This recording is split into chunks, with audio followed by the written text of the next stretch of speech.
Hi, good morning. மீண்டும் ஒரு புதிய நாள் நம்முடைய கையில் கொடுக்கப்பட்டிருக்கிறது. இன்றைக்கி ஒரு காலைல ஒரு வேர்ட் கேட்டேன். The God word is powerful and creative and also recreative. கர்த்தருடைய வார்த்தை வல்லமை உள்ளது, அது உருவாக்கக்கூடியது, மீண்டுமாய் உருவாக்கக்கூடியது. ஆமாம், நீங்கள் இன்றைக்கி எந்த நிலைமையில் இருந்தாலும் கர்த்தர் உங்களை மீண்டும் உருவாக்க முடியும். ஏற்கனவே உங்களை உருவாக்கி இருக்கிறார். மீண்டும் கர்த்தருடைய வார்த்தையால் உங்களை உருவாக்க முடியும். சோர்ந்து போன நிலையில் இருந்தீங்கன்னா you don't worry. God word will recreative you. Yes, ஆமாம். ரொம்ப நாள் ஆசை 5 கிலோமீட்டர் ஓடணுன்னு.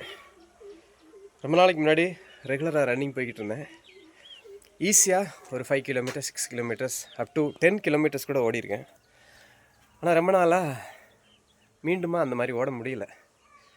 பட் இப்போ ரெகுலராக மறுபடியும் ப்ராக்டிஸ் பண்ண ஆரம்பித்த பிறகு 2 kilometres 3 kilometres up to 3 kilometres ஓடினேன். 5 கிலோமீட்டர் மீண்டும் ஓடணும் அப்படின்னு ரொம்ப ஆசை. 3 கிலோமீட்டர் ஓடிட்டா அடுத்து 2 கிலோமீட்டர் தான்.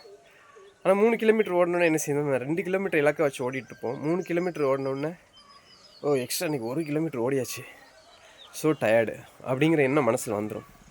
ஆனால் ரெண்டாவது திங்க் பண்ணி பார்த்தீங்கன்னு வச்சுக்கோங்களேன், நீங்கள் 5 கிலோமீட்டர் ஓடனா மறுபடியும் முதல்ல இருந்து 1 கிலோமீட்டர் 5 கிலோமீட்டர் ஓடணும். ஆனால் 3 கிலோமீட்டர் ஓடின பிறகு நீங்கள் 2 கிலோமீட்டர் ஓடினா போதும். ஸோ நீங்கள் சோர்ந்து போயிருந்தீங்கன்னா ஐயோ வேண்டாம் அப்படின்னு விட்டுறாதீங்க.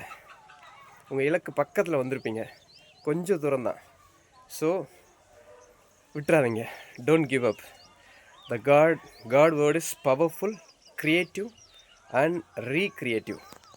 So that be hope and move beyond. God bless you.